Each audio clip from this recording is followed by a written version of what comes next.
Today, we're going to look at Karens who met their most shocking ends. From a woman who tried to abuse a horse only to be beaten by it, to another Karen that tried to get into someone's business to only get stabbed. Let's dive straight in.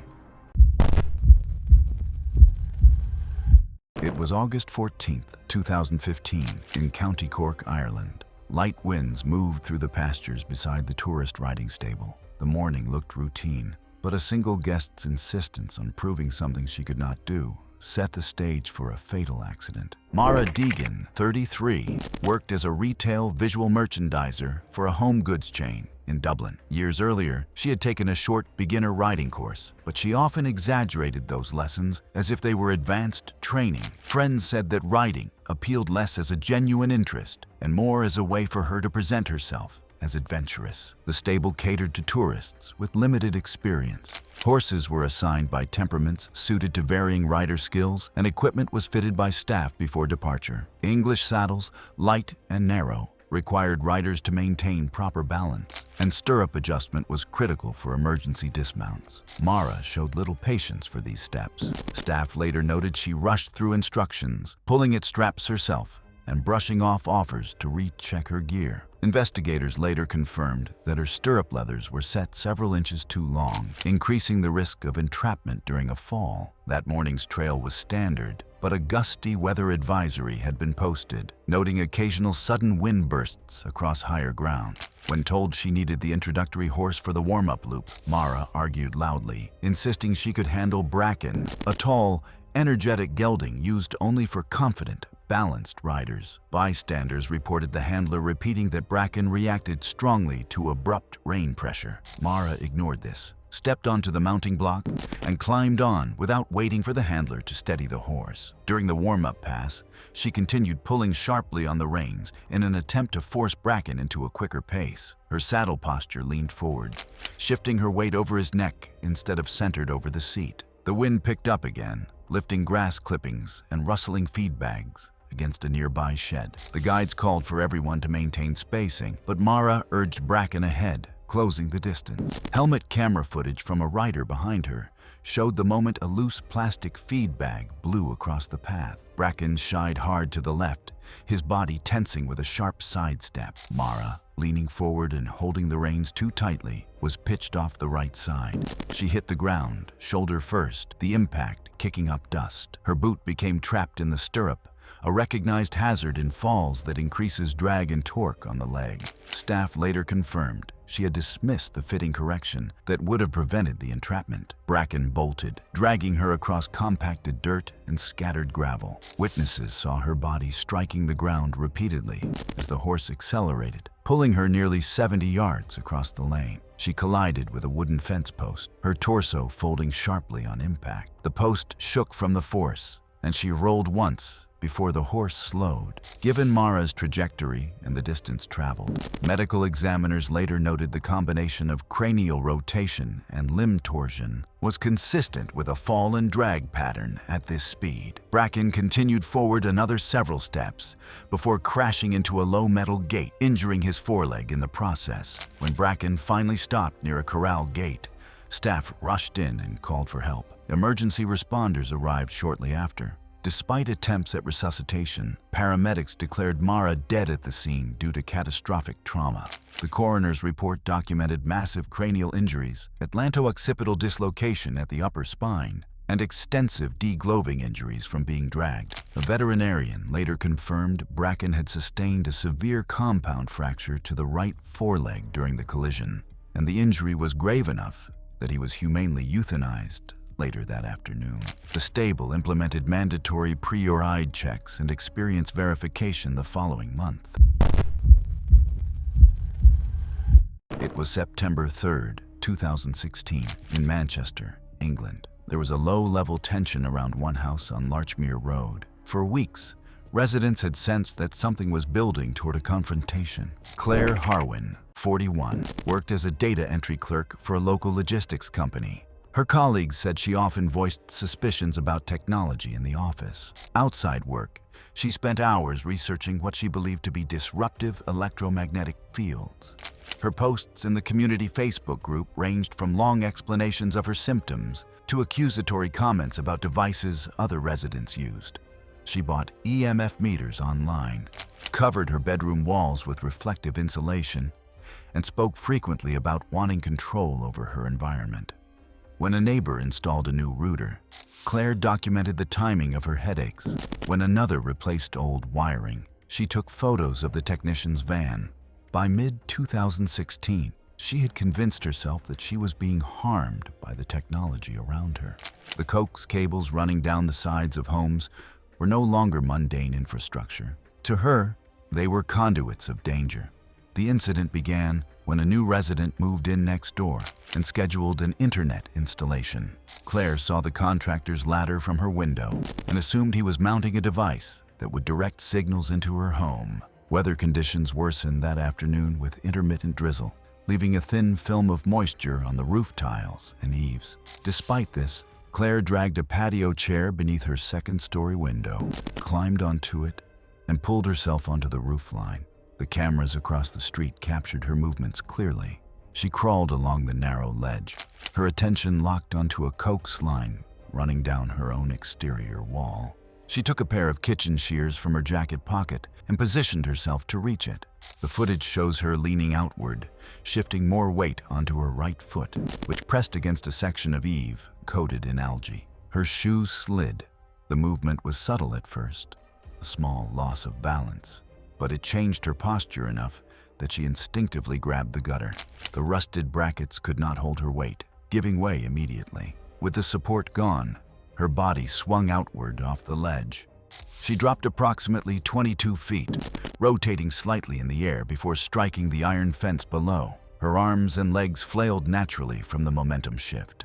The decorative fleur-de-lis points concentrated the force of impact. One finial penetrated the left side of her chest, lacerating the lung and severing major blood vessels. Another entered her upper abdomen, tearing through the liver. Neighbors ran outside after hearing the crash and saw her on the ground, struggling to breathe. Emergency services that were called by her neighbors arrived within minutes, but she died before they could stabilize her. The coroner's report documented massive internal hemorrhage, perforation of the hepatic vein, and complete collapse of the left lung. Toxicology showed no substances that could have impaired judgment. The conclusion stated that her injuries were immediately unsurvivable. The police investigation confirmed that the cable she attempted to cut was her own inactive service line, not connected to the neighbor's equipment. Her property was eventually sold by her sister, and the new owners replaced the fence and exterior fittings, removing the visible remnants of the incident. It was June 14, 2018, in Orlando, Florida. A week of heavy rain had already softened the ground, and several blocks had been dealing with reports of shifting soil. The saturated terrain was nearing a breaking point. Paula Venter, 38, worked as a freelance event promoter for small businesses in the area. Her social media presence was central to her work, and she relied on frequent live updates to draw clients. She liked being seen as the first to document an incident, even when no one asked her to. Because her career depended on steady engagement, she developed a habit of inserting herself into risky scenes to maintain relevance. Her interest in capturing high-intensity footage often brought her to construction sites, storms, and minor emergencies. She rarely wore protective gear, trusting instead that her awareness and quick reactions would keep her safe. The city had recently issued advisories about soil instability due to continuous rainfall, warning residents to stay clear of depressions or cracking pavement. Paula saw these alerts as exaggerations. Sinkholes were common enough in the region that she viewed them as opportunities rather than hazards. The incident began when residents heard a sharp cracking noise near the intersection of Redbud Lane.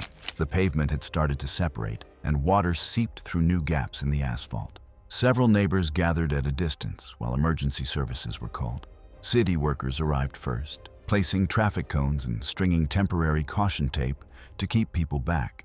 Witnesses later stated that Paula appeared within minutes, holding her phone at arm's length and live streaming to her followers. She voiced irritation that the situation was being overstated.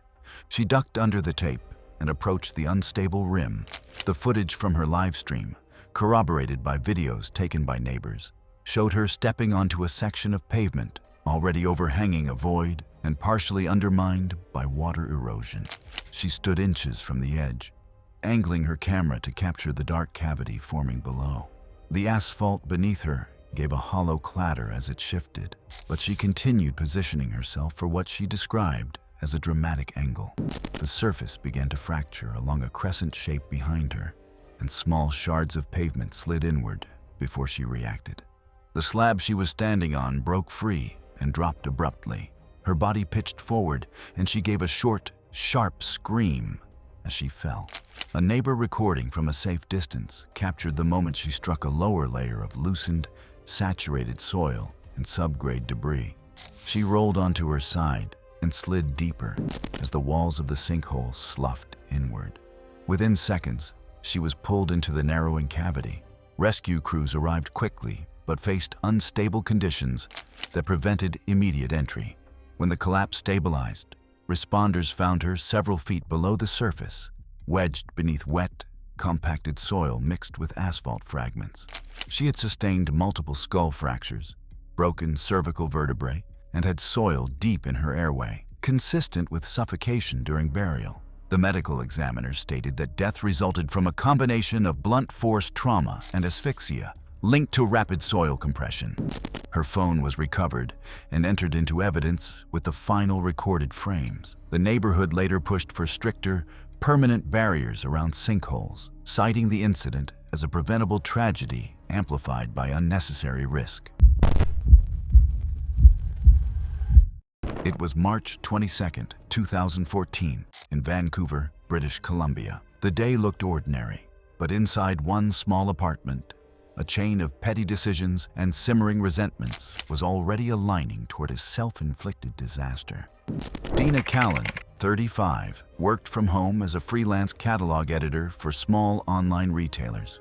Her clients described her as efficient but combative, someone who pushed hard for discounts and felt wronged easily.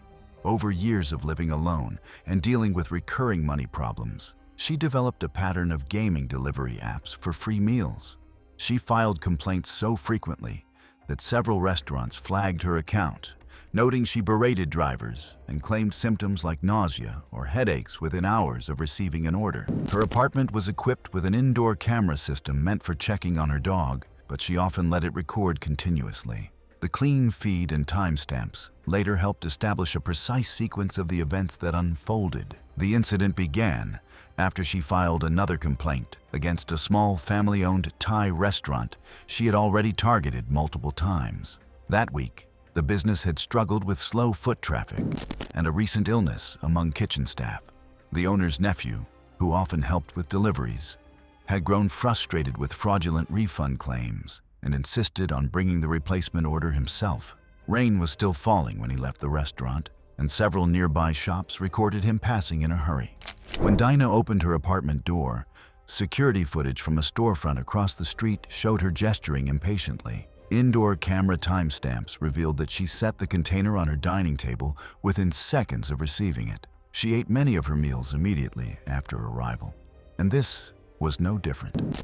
She appeared unaware of the faint alkaline scent, which was partially masked by the strong spices in the dish. Investigators later determined the meal had been contaminated with a high-strength alkaline fryer cleaner containing concentrated sodium hydroxide, a caustic chemical stored in the restaurant's back room. Caustic residue found on the delivery container matched the heavy-duty cleaning gloves the nephew had worn while handling the fryer cleaner earlier that day. The recording from Dana's indoor camera showed her taking several quick bites before her expression shifted. She stopped chewing almost immediately, grimaced in pain, and pressed her hand to her throat. Within seconds, she gagged violently as the caustic chemical began burning her mouth and upper airway. Seconds later, she vomited forcefully as swelling in her airway progressed rapidly. She staggered, collapsed onto her side, and her breathing became erratic as her upper airway began to close. The footage recorded her entering brief anoxic spasms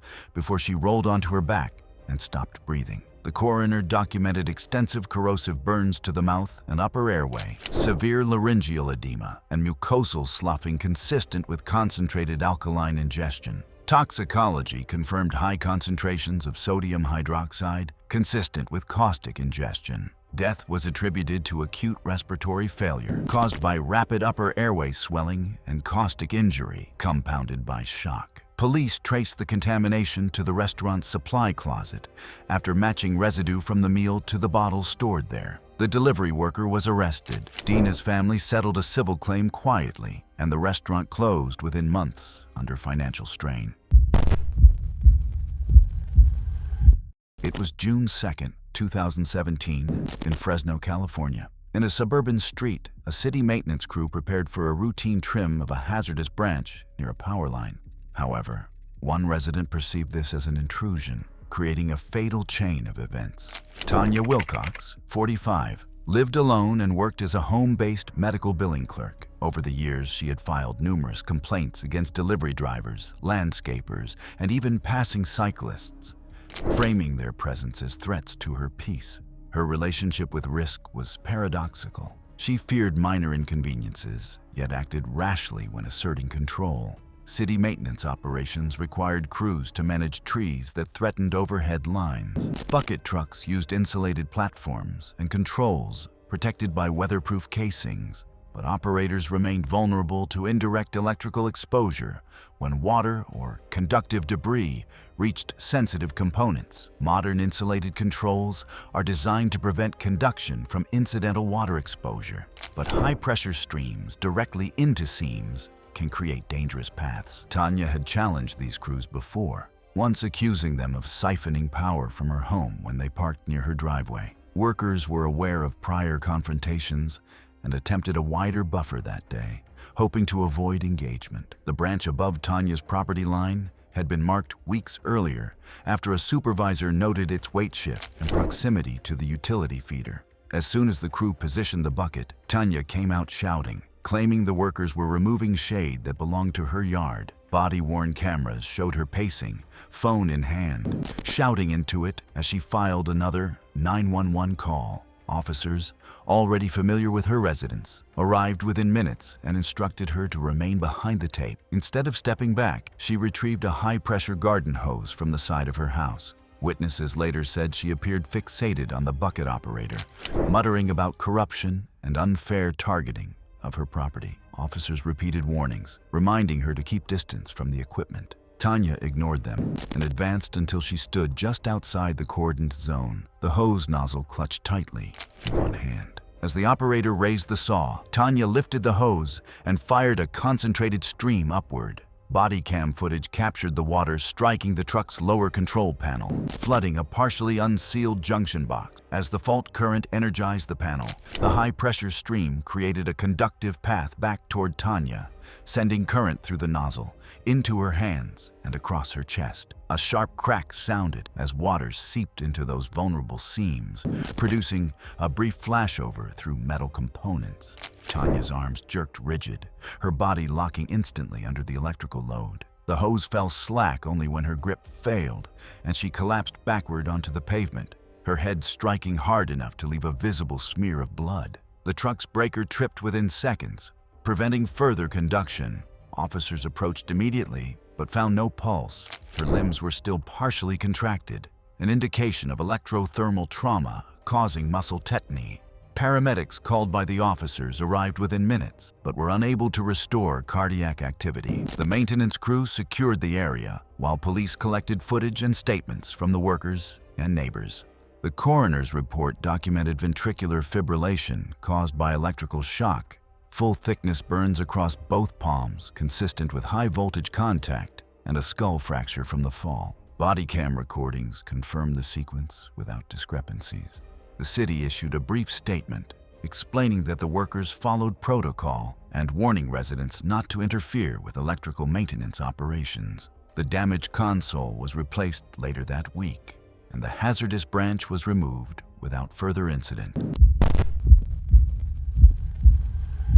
It was March 2, 2013, in Milwaukee, Wisconsin. In the aisles of Hensley's Hardware, a familiar customer walked in with the same restless energy that had led to repeated complaints and warnings. Shelby Mart, 30, worked part-time as a data entry clerk for a local logistics company. She lived alone, kept rigid routines, and had a long-standing fixation on order and rule enforcement. She had begun carrying homemade security tags and plastic zip ties in her purse. She had once looked into volunteer neighborhood patrol groups, but none accepted her because of her overly confrontational approach. She treated stores like controlled environments where she believed she could help by spotting suspicious behavior. Hardware stores especially brought out that impulse. Shelby understood nothing about theft prevention systems beyond what she read online, but she trusted her instincts more than the staff's experience. Hensley's employees had asked her not to intervene in customer activity, yet she returned often, convinced she could prevent imagined crimes. The store's layout, tall shelves, heavy boxed equipment stacked high, narrow aisles, added hazards she never acknowledged. That morning, a man in his late 30s walked in and began collecting small hand tools, measuring tape, and a set of replacement blades. Security footage showed Shelby shadowing him through 2 aisles. An employee told her to let them handle any concerns, but she ignored it. When the man headed toward the exit with his paid receipt, she followed closely. A light snow warning had just come across local radio, urging residents to head home early. Staff were preoccupied with preparing for the rush that usually followed weather alerts, leaving her actions unnoticed for a moment too long. As the man approached the doors, Shelby stepped in front of him and grabbed his arm. She announced her intent to detain him, pulling a zip tie from her purse and trying to loop it around his wrist. He recoiled immediately. Later information from his family confirmed his severe claustrophobia, which caused instant panic in tight situations. He pulled away harder, his posture rigid and frantic. Employees started shouting for her to stop, but she tightened her grip, convinced she just needed to restrain him long enough for staff to intervene. Security footage shows her shoving him when he twisted free, trying to regain control. That shove sent him stepping backward in fear, and his shoulders struck her chest with enough force to knock her off balance. She staggered directly into a shelving unit, loaded with boxed equipment. An 80-pound air compressor, positioned on the top shelf for months, became destabilized by the sudden vibration. In the frame-by-frame playback, it tips slowly at first, then gains momentum. The corner of the box dropped and struck the left side of Shelby's skull with a sharp compression force. She collapsed immediately, her body folding backward onto the concrete. A pool of blood spread from beneath her head within seconds. The man froze on the floor in a panic response, unable to approach. Employees lifted the box off her and called emergency services. Responders checked for pulse and respiration, but noted the absence of both. The shelving unit, though damaged by the impact, hadn't fully collapsed, corroborating that the fatal blow came directly from the falling air compressor rather than secondary debris. Paramedics transported her, but she never regained consciousness. The medical examiner's report documented a catastrophic skull fracture on the left temporal region, a large subdural hematoma, and immediate loss of brain function. For an impact of this type, the force generated by an 80-pound object falling roughly 6 to 8 feet aligns with these injuries, supporting plausibility. Store cameras provided a clear sequence of events, confirming she initiated the confrontation and that the man's contact was a panic reaction rather than intentional harm. Police classified the death as accidental and no charges were filed. The hardware store installed additional restraints on high shelving and issued a public reminder instructing customers not to intervene in suspected theft situations. It was December 5th, 2018, deep in the quiet outskirts of Monroe County, Michigan, where the winter air pressed cold and heavy against the trees. At the end of a long, rutted gravel road sat 2 properties divided by a sagging fence. One belonging to a retired veteran seeking isolation, the other to a woman who had never learned to leave people alone. Deborah Miller, 51, had moved to the countryside 2 years earlier after selling her condo in the city. She told people she wanted peace and space, but in practice, she brought conflict wherever she went. In Monroe County, she clashed immediately with her nearest neighbor, a reclusive Vietnam veteran named Walter Briggs. She accused him of running machinery too late at night and once reported him to the county over an imagined zoning violation. Locals joked that Deborah treated rural living like a homeowners association board meeting. Her new lifestyle came with none of the structure she'd had in the city. She spent mornings posting pictures of her poodle, Daisy, and arguing with strangers on community pages about leash laws. The gravel road between her yard and Briggs's was poorly fenced, and the veteran had warned her multiple times to keep the dog contained. Still, Deborah dismissed him as paranoid. That December morning, when Daisy slipped under the fence and disappeared, Deborah likely didn't think. She reacted. She decided that her neighbor had done something to her dog. The temperature was just above freezing when she stomped down the gravel drive, shouting the dog's name. Briggs's property was marked by clear "no trespassing" signs, but Deborah ignored them, marching past an old pickup and onto the front porch. She began pounding on the door, her voice sharp and rising. Her words echoed across the trees, pulling Briggs from a medicated sleep inside. He had been prescribed sedatives to manage his night terrors, the kind that left him disoriented when startled. The security camera mounted above the porch later filled in the missing seconds. The door opens abruptly. Briggs, still in a faded t-shirt, holding a 12-gauge pump shotgun angled toward the ground. Deborah steps closer instead of retreating, pointing at him and shouting. She gestures wildly, stepping into his personal space. When Briggs raises the weapon slightly in warning, Deborah lunges forward, both hands out, either to shove it aside or grab it. The camera shows a scuffle, a blur of motion, a hand on the barrel, then a single blast. Deborah collapses instantly, the recoil throwing Briggs backward into the doorway. Briggs kneels beside her, shaking, trying to compress the wound as blood darkens the wood beneath them. Neighbors reported hearing his panicked calls for help. Deputies arrived within 15 minutes to find Briggs unarmed, sitting motionless beside her body. She had been struck in the upper chest. The wound was unsurvivable. The poodle was later found unharmed, wandering the tree line behind both properties. Investigators confirmed Briggs's weapon was legally owned and that Deborah had crossed onto his porch without consent. Witness statements and prior police reports documented her repeated harassment of Briggs over minor grievances. The sheriff's department ruled the incident self-defense, citing the circumstances and Deborah's aggressive behavior. In the weeks that followed, local residents placed new "no trespassing" signs at the end of their drives. The case was quietly closed, but news circulated as an example of how arrogance can turn fatal when mixed with fear and isolation. It was May 20th, 2017, a bright Saturday morning in San Marino, California, the kind of day that drew tourists and socialites alike to the manicured calm of the Huntington Library and Botanical Gardens. The museum staff had prepared for a full weekend of guided tours. No one expected that by noon, the Serenity would be replaced by sirens and a body bag. Patricia Lowell, 48, was the kind of person who turned every shared space into a stage.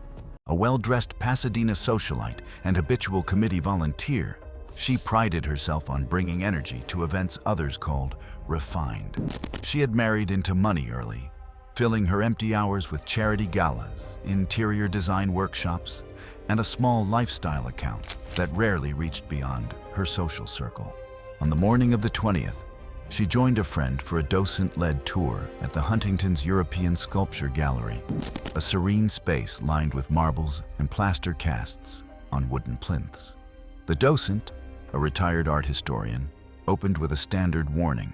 The statues were old, delicate, and in some cases, reconstructed over fragile supports. Patricia rolled her eyes audibly. She whispered to her friend that if something was that breakable, it shouldn't be on display. When the group reached Diana the Huntress, a 19th century plaster reproduction of an 18th century French marble, Patricia saw her chance for attention. The docent gently reminded everyone not to cross the velvet barrier. Patricia ignored her, stepping over it with practiced entitlement. Security footage later showed her brushing off a warning hand from her friend. She leaned back against the figure, laughing, arm extended for a selfie. The plinth beneath the statue gave a quiet creak. A few visitors gasped. Patricia turned her head and, smirking, tapped the statue's hip as if to prove her point. The structure failed in seconds. The plinth tilted forward, and the top-heavy sculpture lurched. The reproduction, weighing roughly 300 to 400 pounds, slid off its base, its outstretched arm striking her shoulder before the torso slammed into her chest. The marble floor amplified the impact, a hollow, irreversible sound. Patricia went down instantly, pinned beneath the shattered remains. Dust clouded the air, and tourists screamed. One man tried to lift the figure, but the broken mass was too heavy. Staff initiated an emergency closure procedure while calling 911.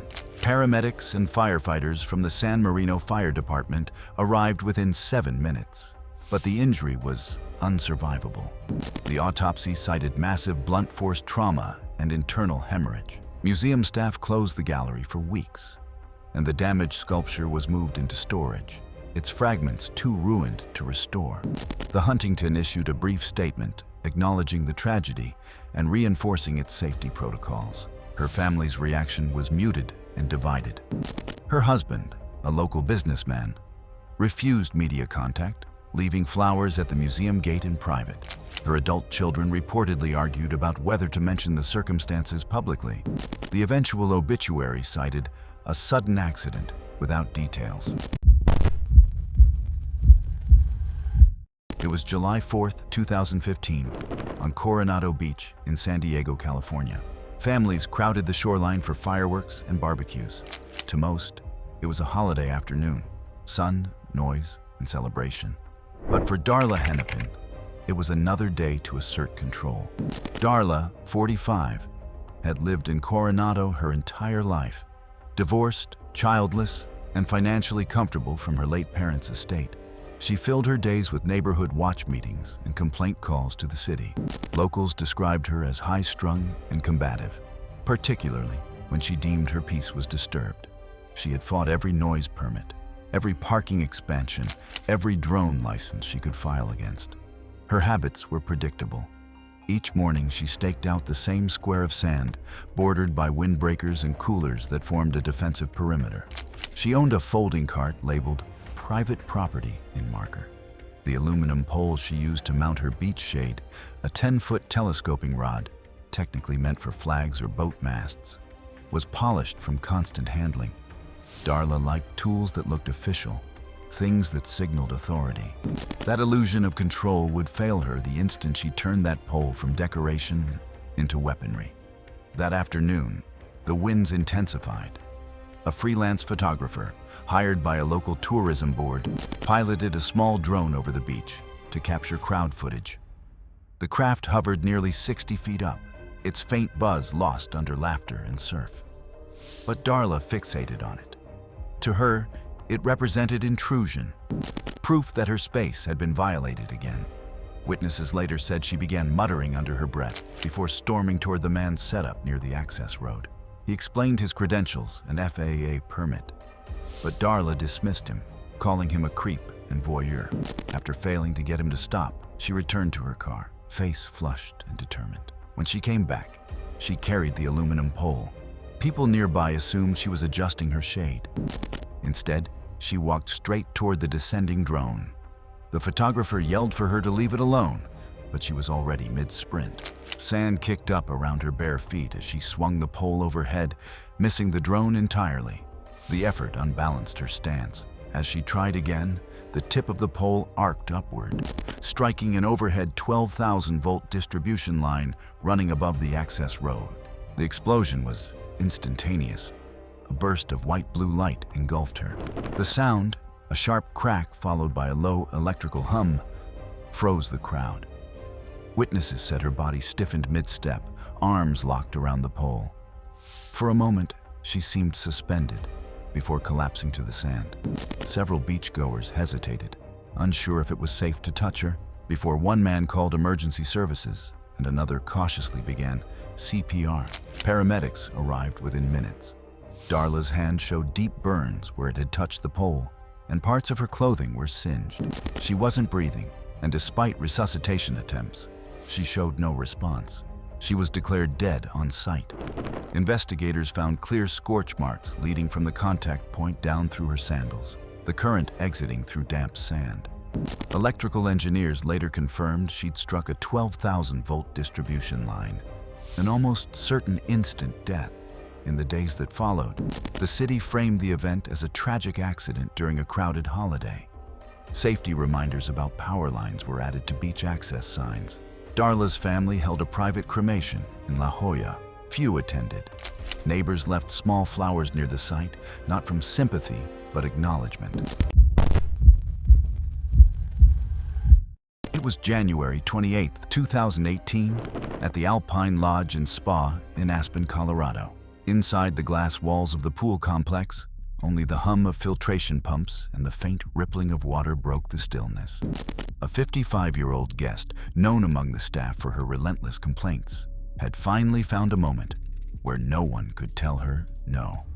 Monica Braithwaite came from money, but not warmth. Divorced twice, she split her time between real estate investments and luxury retreats, convinced her spending granted her special privilege. At every property she visited, she left a trail of incident reports, arguments with front desk staff, threats of online reviews, confrontations over non-existent service lapses. She demanded bottled water brands few hotels carried and often inspected sheets for microscopic imperfections.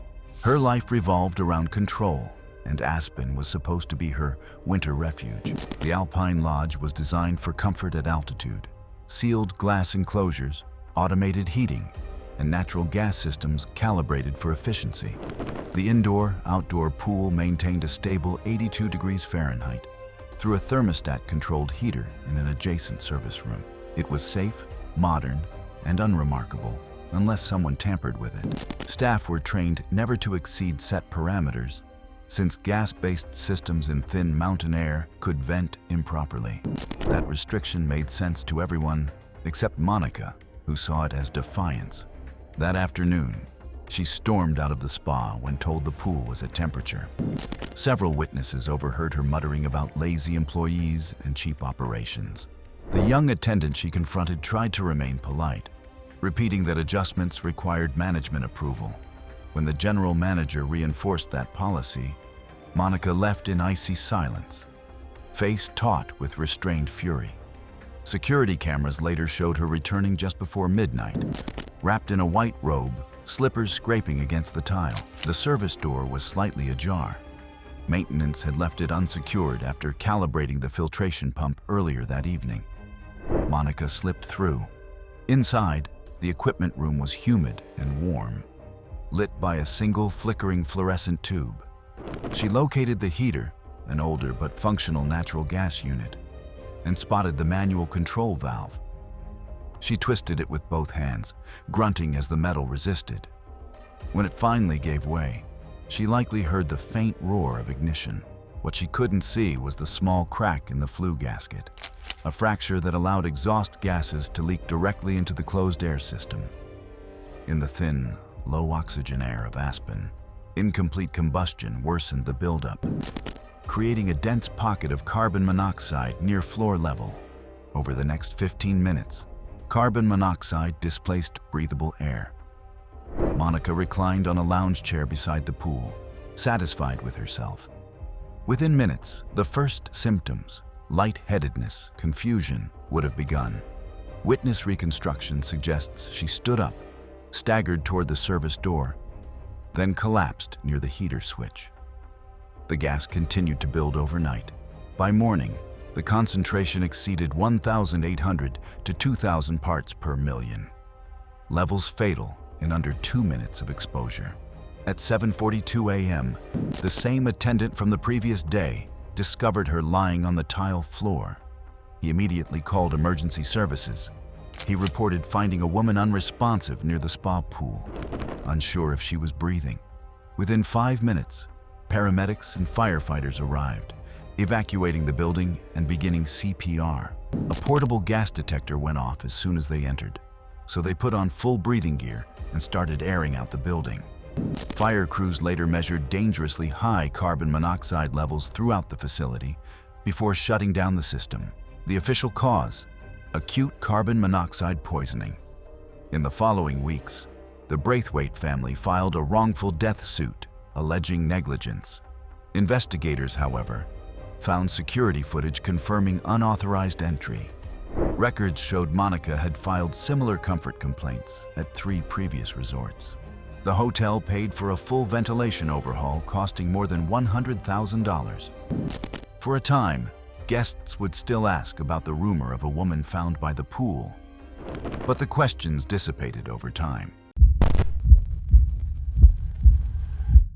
It was September 15, 2016, at Wat Phra Sing in Chiang Mai, Thailand. The air was heavy with humidity, and rain from the morning monsoon clung to every polished surface. The temple's bells chimed softly in the distance as visitors moved quietly, sandals stacked neatly by the entrance. Amid the calm reverence, one foreign tourist was growing restless. Chloe Davenport, 39, tried to make her living on contrarian travel content. Her channel was built on disdain. She positioned herself as a truth teller, claiming to expose fake tourism experiences. In reality, her videos drew small audiences who watched more for the spectacle than the insight. Brands had stopped sponsoring her months before, citing unprofessional tone. Yet Chloe remained convinced she was on the verge of a breakout moment. She micromanaged her boyfriend, who doubled as cameraman, and berated locals when they didn't cooperate with them. Her reputation for confrontations had followed her through hostels across Southeast Asia. Temples like Wat Phra Sing, especially during the monsoon season, required care and awareness. The marble terraces became slick from condensation and tracked in rainwater. Signs warned visitors in multiple languages to remove shoes for safety and respect. Monks cleaned the floors frequently, keeping them pristine but dangerously polished when damp. Tour guides routinely reminded tourists to walk slowly, especially near the upper terrace steps. To most visitors, the rules were simple, tradition and caution intertwined. But to Chloe, they were just another obstacle to her content. That afternoon, she arrived under gray skies, complaining about the dreary light and the smell of incense. The temple's courtyard glistened under scattered droplets, and her boyfriend reminded her about the posted warnings. Chloe dismissed him, filming herself mocking the signs before a robed monk approached. Witnesses later recalled her loud, cutting tone as she argued that removing shoes was unsanitary. The monk remained calm, pointing again toward the rack by the gate. Finally, Chloe yanked off her sandals in exaggerated frustration. She stepped onto the terrace, phone angled upward, her bare soles slapping quickly against the wet marble as she moved without caution. Other tourists treaded carefully, some stopping to watch her perform. She moved fast, impatient, pacing backward for a wider shot and grumbling about stupid rules. Her boyfriend raised his arm in warning as she shifted weight onto her left foot. The instant it slipped, her balance broke completely. Her legs shot forward and her upper body snapped backward, striking the floor with audible force. The impact fractured the back of her skull and caused an immediate loss of consciousness. Momentum carried her toward the nearby staircase, where her head struck the first stone step before her body tumbled down several more. By the time she stopped at the bottom, her phone had skidded several feet away. Tourists rushed over. A monk knelt beside her, checking for breathing and pulse but not attempting to move her, while others shouted for help in Thai. Temple staff activated the local emergency line, and an ambulance arrived within minutes. Paramedics began CPR, but quickly determined that her injuries were incompatible with survival. A basilar skull fracture with cervical trauma, consistent with a high-energy fall onto stone. She was pronounced dead at the scene. The Thai authorities reviewed the footage and ruled the death accidental, citing unsafe conduct in a restricted area. The temple closed the terrace for 2 days to perform a cleansing ceremony and placed additional safety mats and signage afterward. Chloe's family released no public statement. Her online accounts were taken down upon their request. Among the travel community in Chiang Mai, her name became shorthand for what happens when arrogance meets gravity. It was November 3, 2017, at Chicago O'Hare International Airport, Gate B 42. The storm outside was relentless. Inside, Hundreds of grounded passengers sat in tense silence, faces lit by phones and flight boards that never changed. The atmosphere was heavy but resigned, except for one woman whose rising voice cut through the hum of exhaustion. Linda Ferguson, 50, was a senior operations manager for a mid-tier logistics firm based in Naperville. Her professional life was defined by control. She thrived on being the loudest presence in any room. Subordinates described her as demanding to the point of cruelty, and she carried that same energy everywhere. Restaurants, stores, and especially airports. She prided herself on her efficiency, but mistook impatience for competence. Her management style rewarded confrontation, and years of getting her way had eroded any filter between impulse and action. Travel had always been a stage for her worst behavior. O'Hare, with its chaos and delays, was the perfect storm for her temperament. She insisted on flying business class for domestic trips, considering it a sign of professional success. Her company covered the costs reluctantly, preferring to avoid the inevitable tantrums that came with denying her requests. On this particular trip, she was returning from a quarterly review meeting in Boston, already seething over the client's unrealistic expectations. When weather delays hit Chicago, grounding every outbound flight, she saw it not as an act of nature, but as a personal insult. By early evening, Gate B-42 had become a pressure cooker. The storm showed no sign of easing, and the gate agent, a young employee named Ben Alvarez, was fielding a line of frustrated passengers alone. When Linda reached the front, she demanded immediate rebooking, a hotel voucher, and an upgrade. Ben explained that due to the widespread cancellations, all accommodations were being processed by the system queue. Witnesses said her voice escalated with every word. She accused the airline of targeting her, then leaned over the counter, her face inches from Ben's, as the waiting area fell silent. Security footage later reconstructed what followed. When Ben attempted to type on his terminal, Linda snapped that he was making it harder than it needed to be. She came around the counter despite multiple warnings. In her frustration, she decided to prove how simple the task was. She grabbed the edge of a freestanding check-in kiosk, one of the older, portable units weighing nearly 300 pounds. It contained a built-in scale, computer, and bolted monitor, mounted on a metal bracket. The unit wasn't designed to be moved manually, but maintenance staff had recently unlocked its casters for cleaning earlier that evening. As she shoved it, the top-heavy frame shifted forward instantly. Security footage later confirmed she had bypassed the counter rope barrier and initiated contact with the machine before it toppled. The kiosk teetered for half a second before tipping completely. Several witnesses gasped as the monitor edge caught her across the temple, spinning her sideways. The full mass of the kiosk followed, crashing down with her beneath it. The monitor bracket and base struck her chest and skull simultaneously, producing a sharp, hollow crack that echoed through the terminal. Passengers froze in shock before screams erupted. Ben lunged forward, but the damage was immediate and catastrophic. Massive cranial trauma.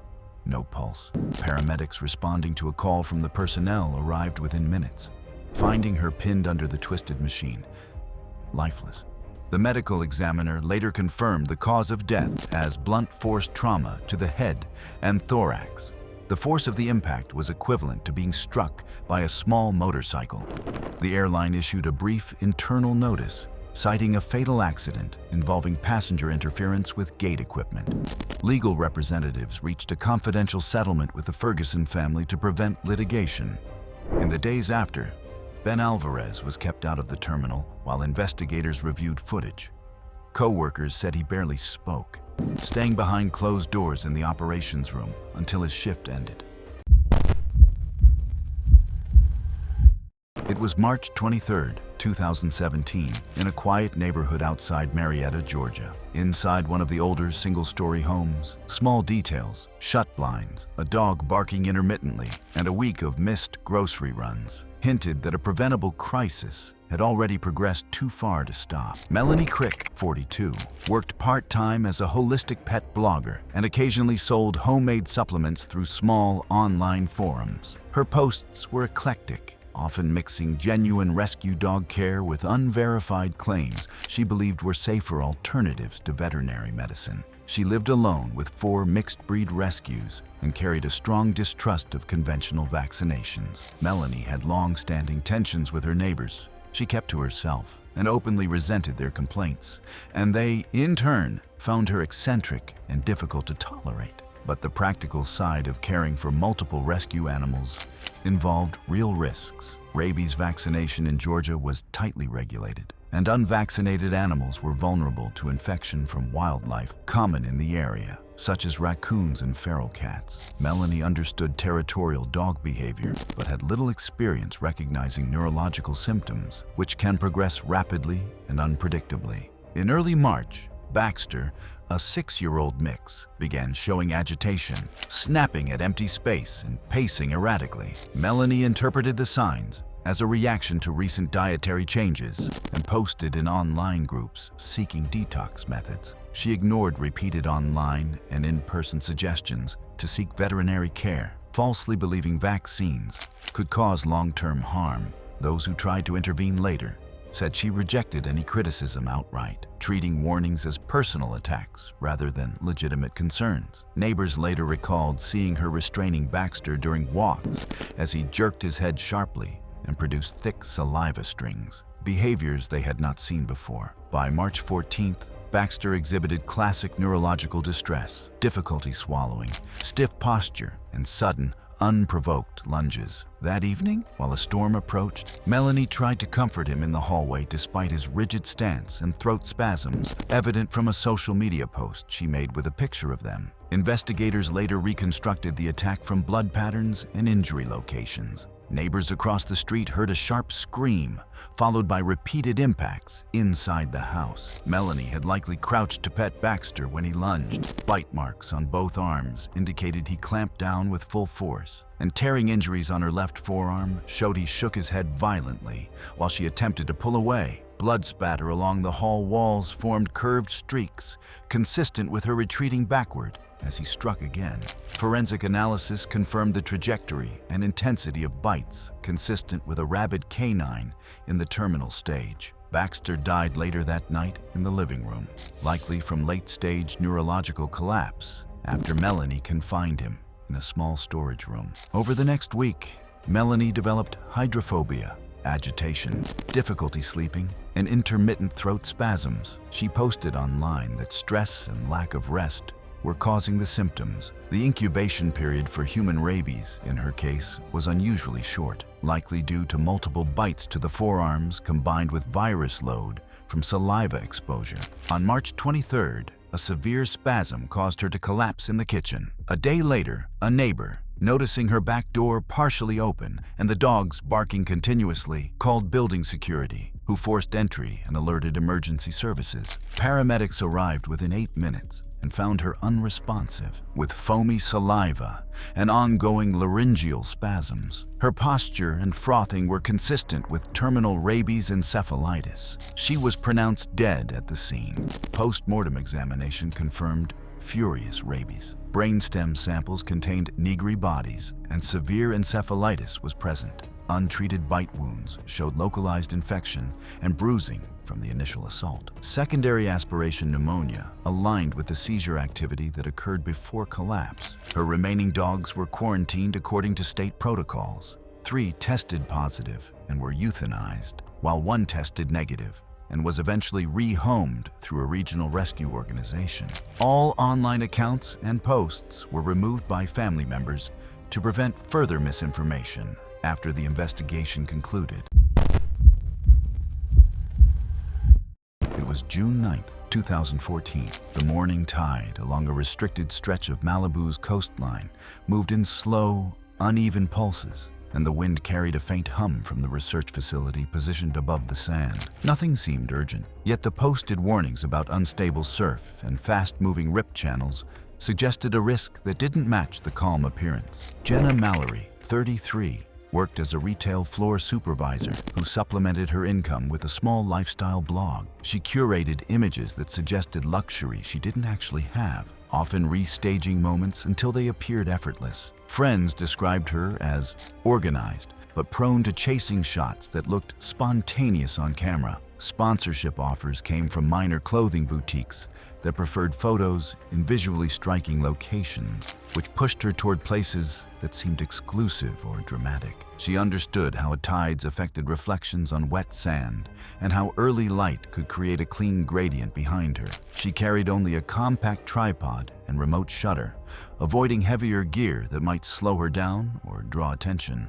The private beach she targeted was appealing because the gate kept most people out, giving her a blank backdrop. She likely knew nothing about the research facility's water flow sensors farther down the coast, or how rip channels formed in narrow gaps between sandbars. Her focus stayed on composition, not current strength. Her plan that morning was simple: slip past the locked gate, take a few timed shots near the shoreline, and leave before anyone noticed. She had a pattern of bypassing restricted areas for photos, convinced that brief trespassing was harmless if it helped her content. The beach was posted with red letter signs warning of steep drop-offs and hazardous currents, but whether she overlooked them or dismissed them is unclear. As she set her tripod in ankle-deep water, a security guard stepped onto the sand nearly 200 feet away and began walking toward her. Witness accounts indicate she panicked at the sight of him closing the distance. Instead of returning to shore, she backed farther into the water while adjusting her camera. The guard called out and accelerated, prompting her to move deeper until the waves reached roughly mid-thigh to waist depth, where the rip began to form. She raised her arms in what looked like an attempt to explain herself, but another step placed her directly over a narrow rip channel identified later by lifeguards. The guard saw the shift immediately. A thin line of retreating water gathered around Jenna's legs, and in less than 2 seconds, she was pulled backward off balance. The force of the current carried her under the next breaking wave. The guard radioed for assistance while cautiously moving closer, but she disappeared behind a white line of foam. She surfaced once about 30 feet away, rotating unevenly as she tried to gasp. A stronger surge twisted her sideways and drew her farther out. Lifeguards reached the area within minutes and located her several hundred yards offshore, floating prone. She was unresponsive when brought onto the rescue board. CPR continued through transport, but her pupils remained fixed. She was declared dead. Deep abrasions across her ribs suggested she had been dragged over submerged rock during the initial submersion, and sand was embedded along her left arm. The coroner later listed the cause of death as saltwater drowning with blunt force trauma from underwater impact. Analysis of lung contents showed sand and organic debris, indicating active inhalation during submersion rather than passive water entry after unconsciousness. Afterward, the research facility installed an additional no trespassing sign at the gate. Local reports noted the incident briefly before attention faded, and the beach remained restricted without further public comment. It was October 3rd, 2015. A light, persistent drizzle hung over a residential stretch of Queensland, softening the edges of the recently disturbed soil near a drainage project. The saturated ground and half-finished trench suggested an unresolved hazard that the weather was making worse by the hour. Cheryl Dawn, 57, lived alone in the small house bordering the work site. She made part of her income selling handmade crafts at weekend markets, and neighbors knew her for frequent disputes about property lines, noise, and minor changes to the area. Since her divorce several years earlier, she had grown more sensitive to perceived disruptions around her home. She often viewed nearby construction as intrusive and destabilizing, and she preferred to correct these issues herself. Without outside responsibilities pressing her, her routine revolved around maintaining control over her environment. The trench near her property was approximately 4 to 6 feet deep and only a few feet wide, designed to prevent runoff from pooling around the homes during heavy storms. Workers used simple equipment: shovels, a compact excavator, and leveling tools to keep the channel even. The soil, already loose from previous digging, became unstable after repeated rains, forming pockets where the clay absorbed water unevenly. A person standing inside the trench risked compressing the sides and shifting the layers above them, especially when the walls were visibly saturated. Workers posted temporary barriers as a precaution, but these consisted only of cones and tape, insufficient to prevent human entry or withstand significant pressure. Her frustration with the project had grown since it began, and she blamed the trench for affecting the appearance of her property. That afternoon, the crew left early due to incoming rain, planning to reinforce the walls the next day. Cheryl watched them depart and grabbed a shovel, determined to refill the ditch herself. Despite the posted warnings and the soft ground, security footage from a shop across the street captured her stepping into the trench, estimated at 5 feet deep, as she likely intended to restore the soil line to what she believed was correct. As the drizzle intensified, the mud beneath her feet loosened further. She began pushing soil from the edge down into the trench, unaware that her weight was compressing a softened section behind her. Moments later, her left foot slid inward, forcing her to catch herself against the opposite wall. That pressure shifted the upper clay layer, which had absorbed enough water to hold several hundred pounds of saturated soil per linear foot, sufficient to create lethal compression. Scene reconstruction indicates the collapse initiated at the top edge of the retaining wall, propelling the weight of the saturated soil downward onto Cheryl's upper body. She was driven forward, her face contacting the soil while the mass compressed her chest. The right arm was folded beneath the torso at an abnormal angle, subsequently confirmed as dislocated. The continuing soil movement rapidly encased the lower body, effectively immobilizing her within seconds. Forensic analysis of the soil and respiratory tract confirmed inhalation of fine, wet clay particles during active struggle prior to complete airway compression. A worker returning to secure equipment hours later found her legs partially visible above the collapsed section and immediately called for help. Emergency services and firemen arrived within minutes.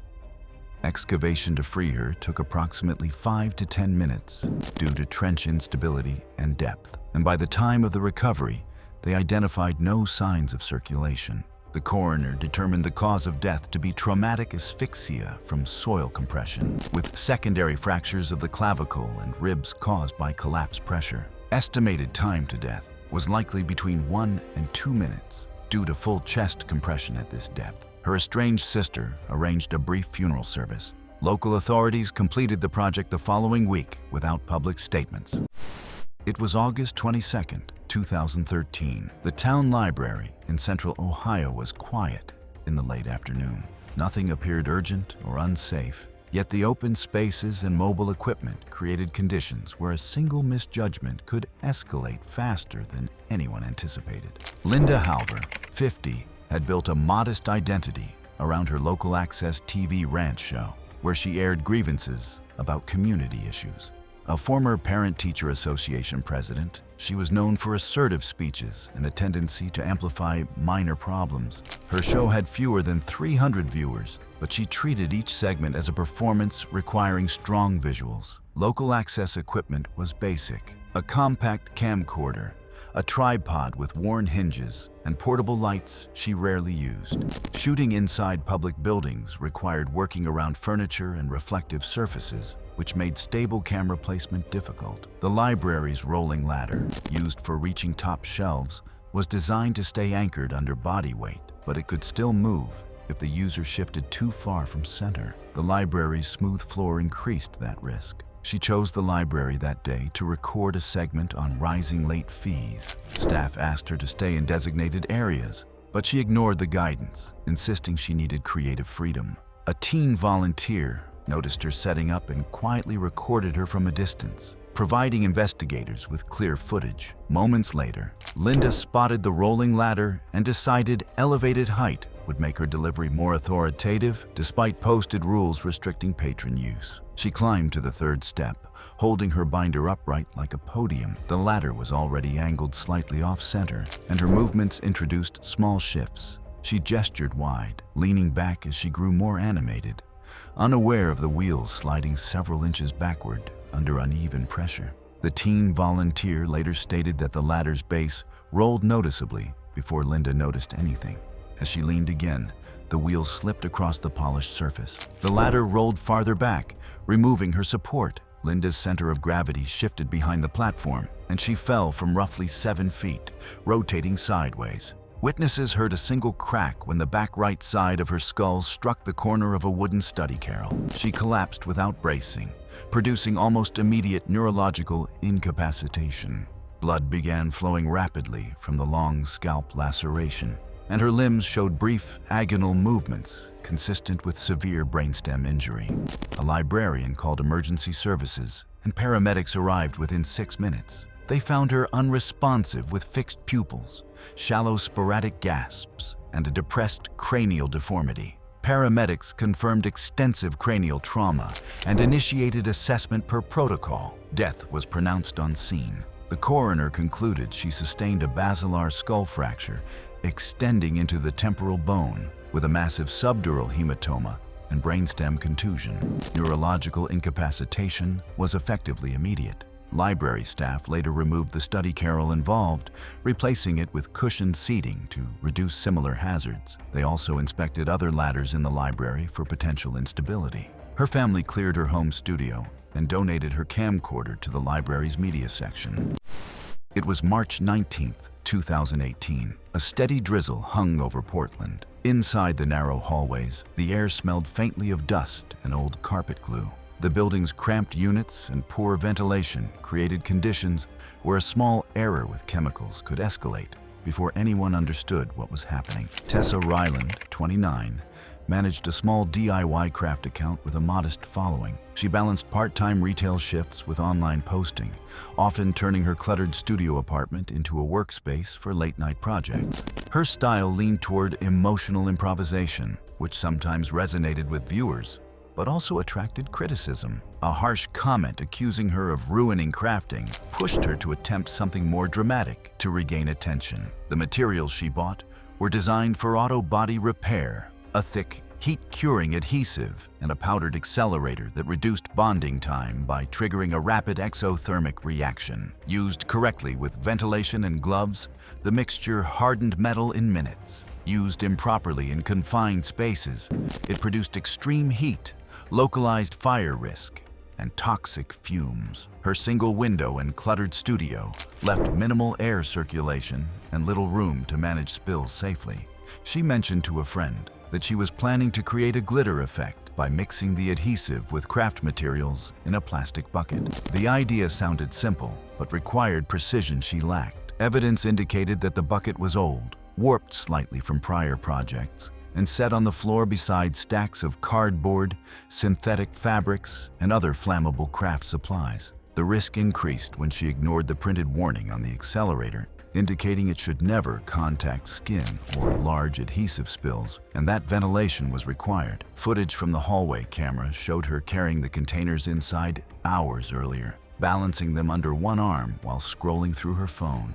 Neighbors later said they heard intermittent banging as she rearranged supplies. She worked kneeling, the bucket between her legs, trying to stir the adhesive while opening packets one-handed. Online tutorials suggested adding the accelerator gradually would control the reaction, but she did not recognize early signs of dangerous heating. Investigators reconstructed that the accident began with a small slip. The adhesive container tipped slightly as she pulled it upright, causing a palm-sized spill onto her left thigh. She tried to brush it away, likely spreading it. The accelerator canister, left open and unstable, fell sideways and discharged several grams directly onto the spill, triggering an intense, rapid exothermic reaction that produced searing heat and localized flames. Witnesses in adjacent apartments reported hearing a scream that rose sharply before fading into gasps. The reaction bonded the adhesive to her skin almost immediately and ignited the synthetic fabric of her pants, melting material onto her leg. Fumes rapidly filled the apartment, leaving scorch patterns and residue investigators later documented. Tessa stumbled into the hallway, leaving strips of melted fabric, adhesive, and skin on the floor. She made it several feet before collapsing near the stairwell. The reaction had largely immobilized her lower body within seconds, limiting how far she could travel. EMS arrived minutes later after a neighbor called, finding her conscious but in severe pain, unable to speak, with deep thermal and chemical burns covering more than 40% of her body. Smoke inhalation had begun affecting her breathing. She was immediately stabilized on scene and transported via ambulance to the nearest burn center for advanced care. However, despite aggressive treatment, she died hours later from acute thermal and chemical injury, compounded by inhalation of toxic fumes, causing systemic inflammatory response and multi-organ failure. Her unit was sealed for decontamination. Several tenants reported chemical odors lingering for weeks, and building management replaced flooring sections damaged during her escape. It was September 2nd, 2016 in Monterey. Heat settled heavily over the craft brewery district. Inside the converted warehouse that housed a small brewery, unfinished service areas created places where a single misstep could escalate before anyone reacted. Rosalia Peredo, 46, called herself a community organizer and often pressured small businesses into supporting her events. Her reputation was a mix of persistence and confrontation, especially when she believed a space did not meet her expectations. She planned a zero-alcohol book club, gathering at the brewery to boost her own visibility, promising the owner favorable online posts in exchange for use of the venue. The brewery was small, with a tap room connected to production areas by a series of hallways originally meant for warehouse storage. The cellar access door, marked clearly for employees, sat directly at the top of a 14-step wooden stairwell near the restrooms. There was no landing at the door. Stepping through it placed a person immediately over the stair drop. Behind it, a steep flight of wooden steps led down to the fermentation tanks and cleaning supplies.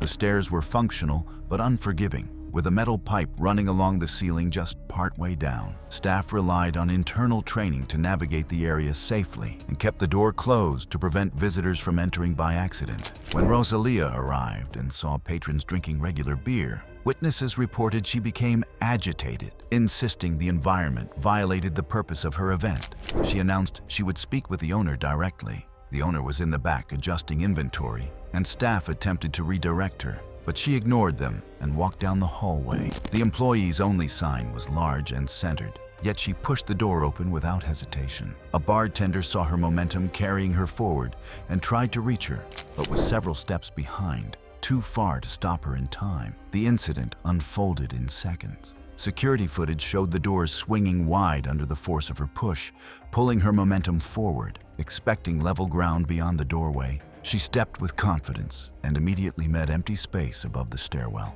Her right foot dropped first, pitching her body diagonally. She fell down the 14 wooden steps, tumbling rapidly. Witness accounts aligned with video evidence.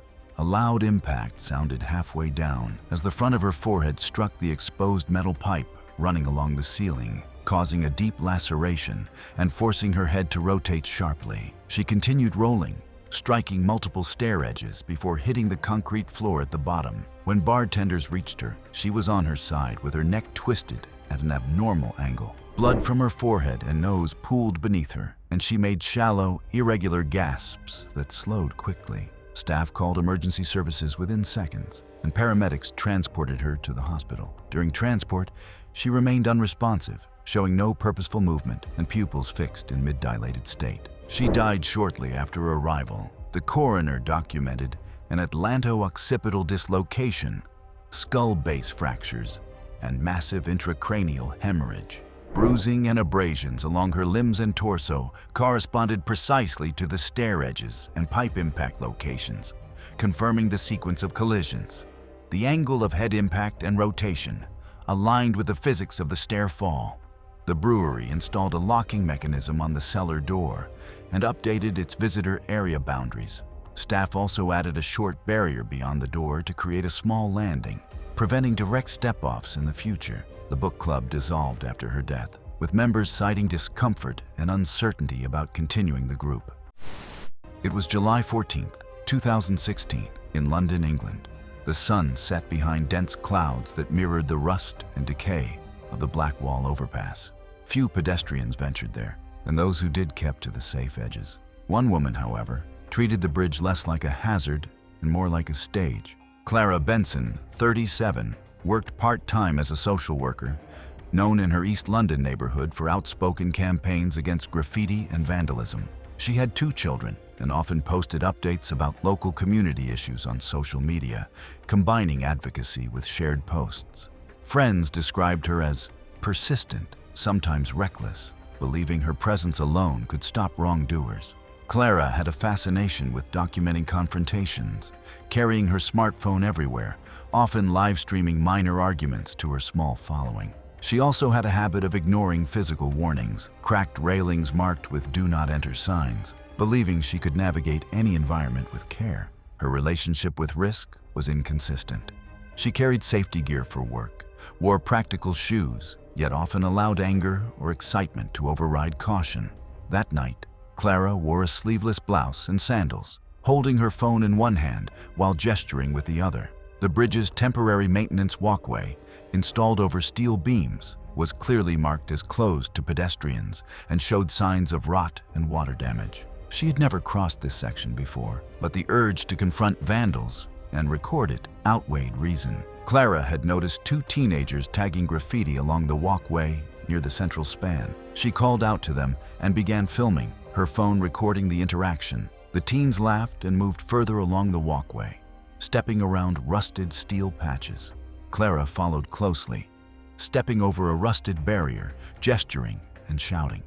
The teens later confirmed she leaned over a visibly rotted plank on the closed maintenance platform, about 10 feet away from them on safer ground. The wind was light but sufficient to sway the structure under her weight. She stepped forward onto a section of the temporary wooden walkway, weakened by water damage and rot.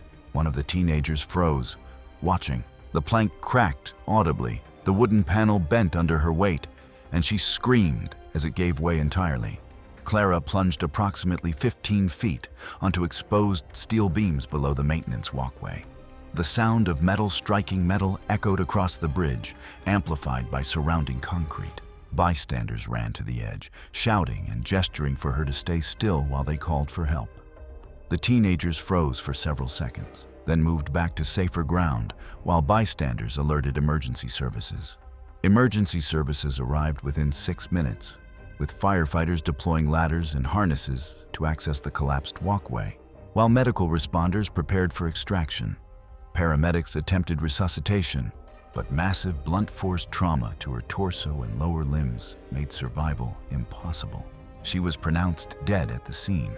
The coroner's report listed the cause of death as multiple blunt force injuries to the chest and pelvis, with massive hemorrhage. Contributing factors included fall from height onto protruding steel beams on the rotted maintenance walkway. Structural inspection revealed widespread rot and corrosion in the closed section. Several days later, the teenagers turned themselves in to authorities. They were not charged in connection with Clara's death. Instead, they received minor penalties for graffiti and trespassing on the bridge. Clara's funeral was held quietly at a small East London chapel. Her 2 children were placed in the care of relatives, shielding them from the media and public attention. It was September 16, 2017, in Houston, Texas. The late afternoon air was hot and humid, carrying the faint chemical smell of fuel from nearby pumps. The neighborhood gas station was busy but calm. Vehicles lined at the pumps, attendants moving between tanks. Nothing suggested that a moment of frustration and recklessness would turn into a fatal incident. Marisol Vega, 42, worked as an accountant for a mid-sized Houston firm. She was organized and detail-oriented in her office, but outside, she was known for her quick temper and outspoken nature. A mother of 3, she often tried to balance family responsibilities, occasionally overestimating her control over situations. Marisol frequently posted complaints about local businesses on social media, sometimes getting into minor confrontations. Friends noted that she had little patience for perceived wrongdoing and often let indignation guide her actions, even when it contradicted common sense. At the gas station, Marisol pulled up in her 4-door sedan, as she often did when running errands. She had a habit of multitasking, scrolling through her phone or juggling calls while she worked. That afternoon, dressed in casual office clothes, she stepped out with a half-smoked cigarette between her fingers, ignoring the prominent no smoking signs posted at the pumps. The station's pumps were aging and prone to small fuel leaks, and vapors had pooled under her car and near the pump base, creating a highly flammable environment, though this was not immediately visible. Around 5:10 p.m., Marisol pulled her car into pump 3, complaining to attendants about alleged price gouging. She left the engine running while gesturing angrily, escalating the argument. Attendants tried to explain the pricing structure, but she persisted, waving a cigarette in the air as a rhetorical device.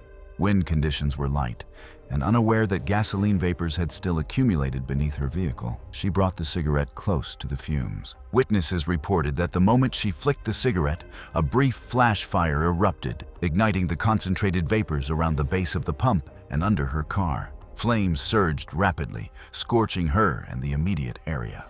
Security cameras captured a sudden flash fire enveloping the pump area, with rapid ignition of nearby fuel puddles. The sedan remained mostly stationary, though some panels melted and smoke billowed.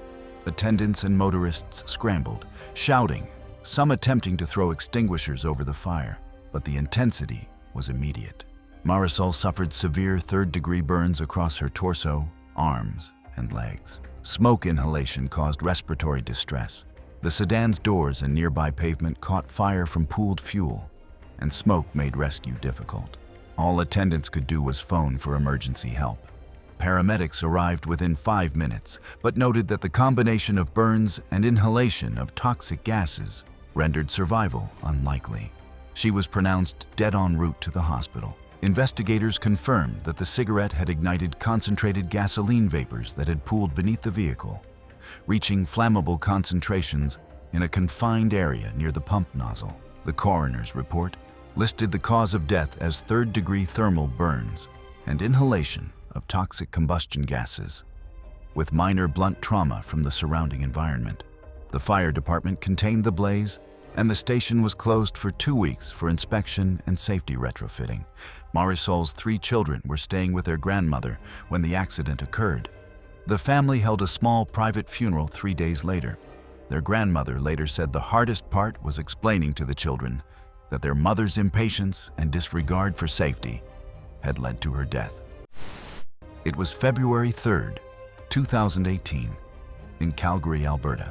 The morning began calm, the kind of winter day that seemed uneventful to anyone passing by the snow-coated condominium complex on 14th Street. By afternoon, frustration and ego would collide with physics, and a roof meant to hold nothing more than snow would become the site of a fatal mistake. Jessica Lane, 29, worked as an office administrator at a mid-size law firm downtown.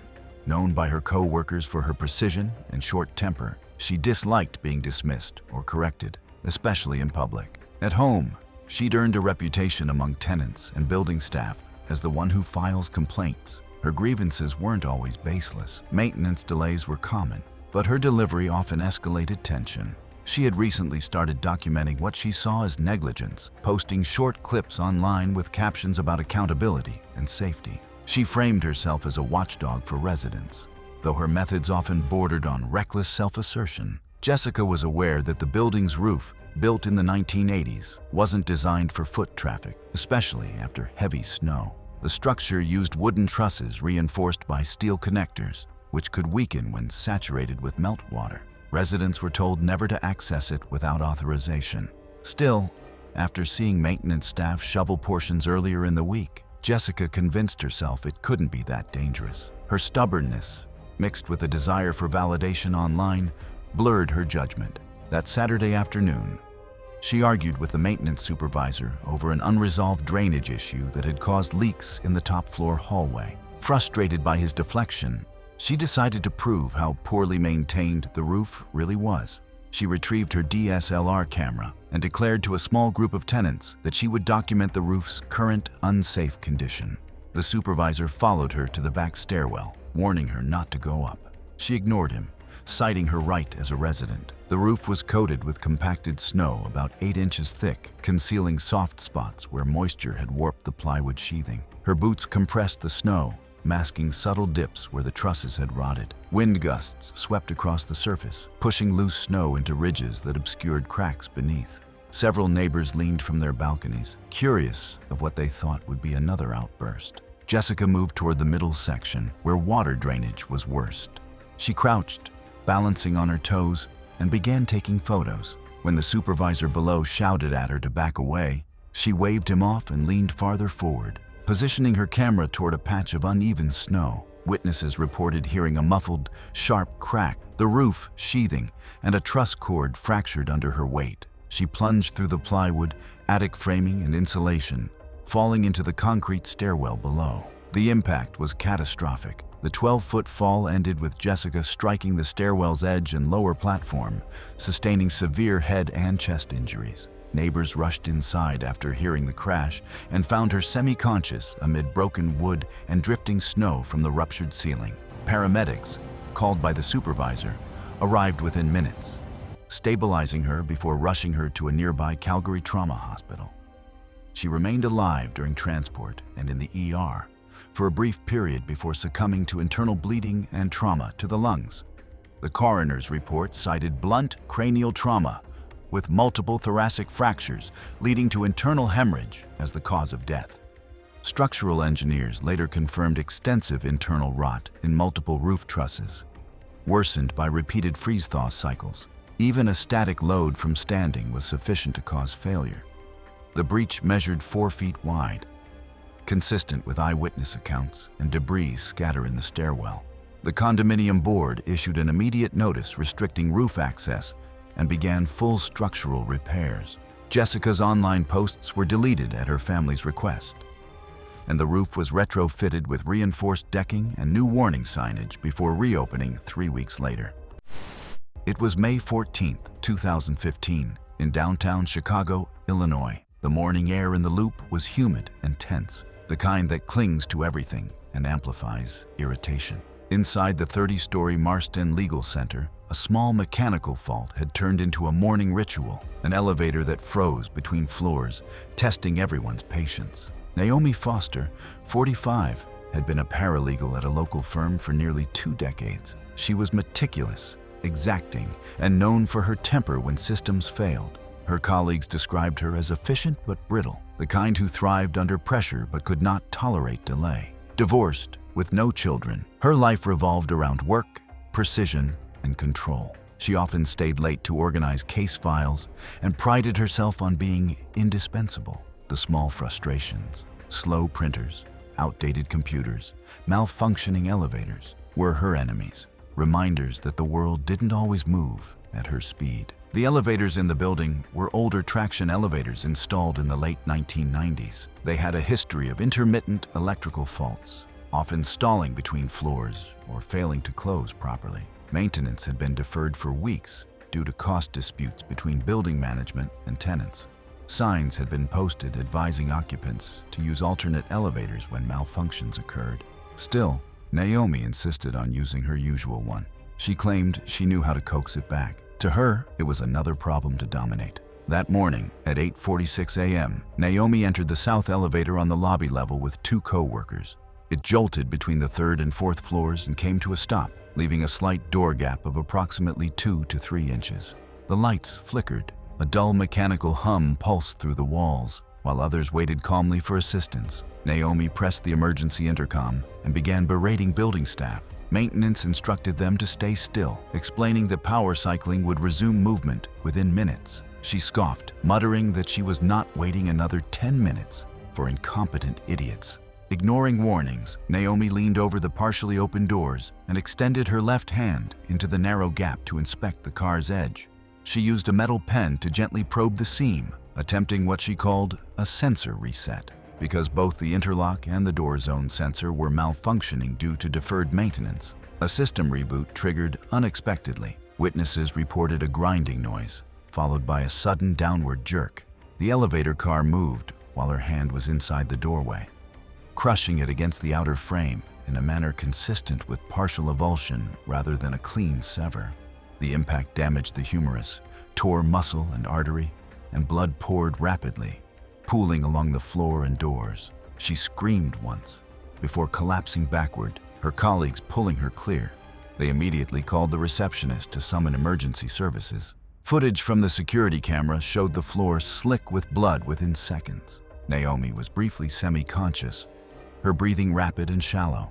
Paramedics arrived within 4 minutes and applied a pressure tourniquet, later adding a second to fully control bleeding.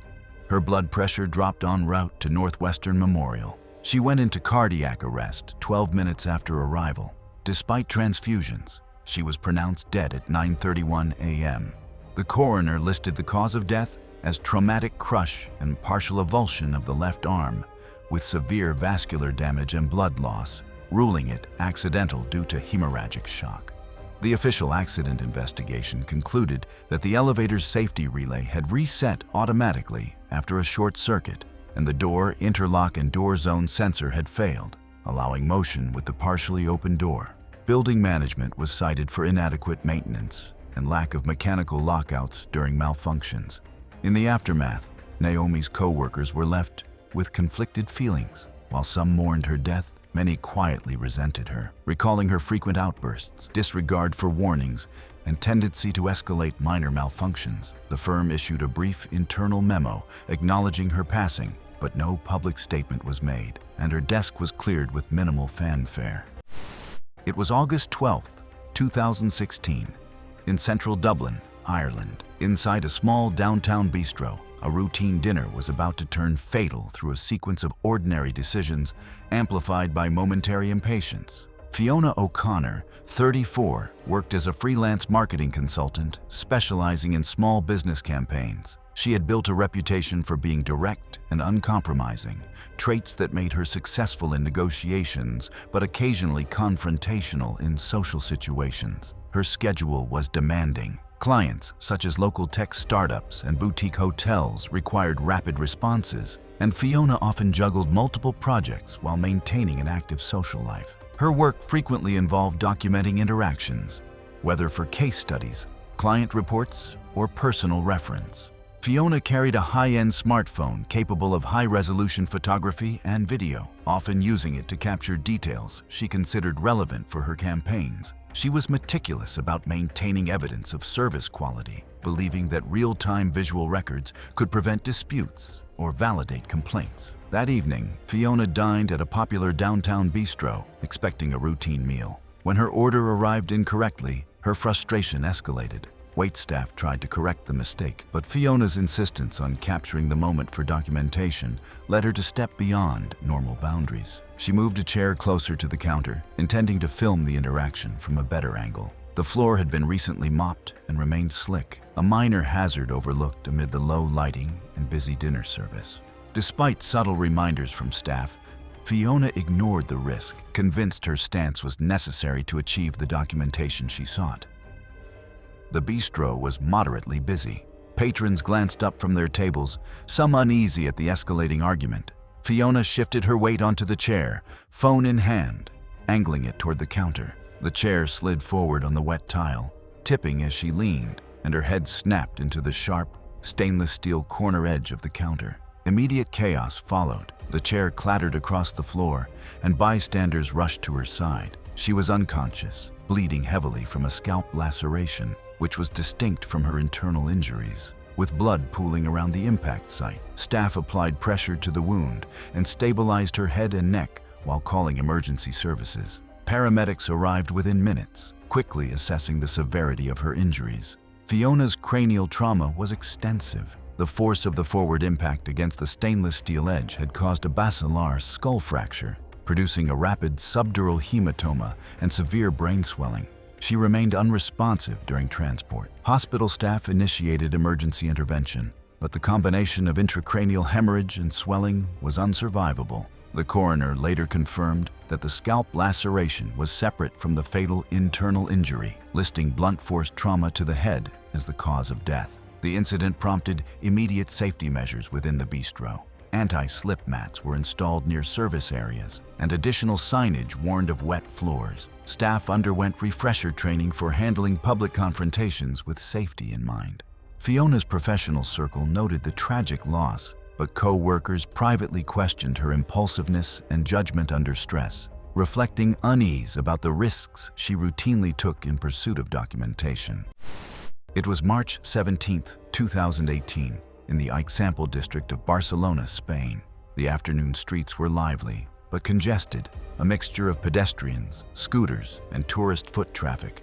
In the midst of this ordinary urban bustle, a confrontation was about to escalate into fatal violence, not through premeditation, but through a series of misjudged actions. Laura Briones, 28, worked as an insurance assistant at a mid-sized firm in central Barcelona. Friends said that she often expressed strong opinions on social issues and personal responsibility. Laura had grown up navigating the crowded streets of Barcelona, relying on awareness and quick decision-making to get through busy city life. Her personal interests included volunteering with local charities, though she maintained a critical, judgmental streak toward behaviors she considered irresponsible. Her independent streak and sense of moral certainty often led her to intervene in situations where she believed she could enforce accountability. Laura's daily routine involved navigating crowded urban streets. She carried her work bag and a smartphone, often multitasking between calls and street observations. Her familiarity with Barcelona's traffic patterns gave her confidence, but it also contributed to an underestimation of risks in unpredictable situations. She was accustomed to relying on visual cues, assessing people's movements, and anticipating hazards. But sudden, atypical events could override her calculated assumptions. On that afternoon, Laura noticed a man near a corner littering. Plausibly, in her perception, this was an affront to public order, and she decided to intervene. According to witnesses, she stepped off the curb into the street, attempting to block his path while gesturing sharply. Traffic moved slowly, but cars and scooters continued approaching. Pedestrians noticed the confrontation escalating, and shopkeepers in nearby storefronts observed her assertive stance. Laura's attention remained fixed on the man, leaving her unaware of the immediate danger posed by both her surroundings and his potential reactions. The man, reportedly homeless and with a history of mental illness, carried a small folding knife. When Laura stepped closer, he reacted defensively, lunging instinctively with the knife. Laura did not retreat and continued gesturing aggressively. Witnesses reported that within seconds, she had been stabbed multiple times in the abdomen and chest, including punctures to her liver, lungs, and a major artery. Immediately afterward, the man fled down a side street, disappearing into the surrounding crowd. Bystanders rushed forward to help her, while others called emergency services, with several shouting at him to stop while others froze in shock. Paramedics arrived within 6 minutes. Laura had suffered penetrating trauma to vital organs, including the liver, lungs, and major blood vessels. Despite immediate medical attention on site, exsanguination was rapid, and she was pronounced dead at the scene. Coroner reports later confirmed multiple sharp force injuries to the thorax and abdomen, noting hemorrhaging as the primary cause of death. Police tracked the man through CCTV and eyewitness accounts, apprehending him the following day. He was charged with homicide, and legal proceedings began shortly afterward, highlighting the risks involved in confrontational public interventions. Laura's funeral was attended by family, colleagues, and a small circle of friends. Her mother, visibly angry and grief-stricken, criticized both the circumstances that led to Laura's death and what she perceived as her daughter's recklessness. The service remained solemn, with attendees reflecting on how a momentary decision escalated into a fatal outcome. Thanks for watching. Want to watch more? Click on your screen now.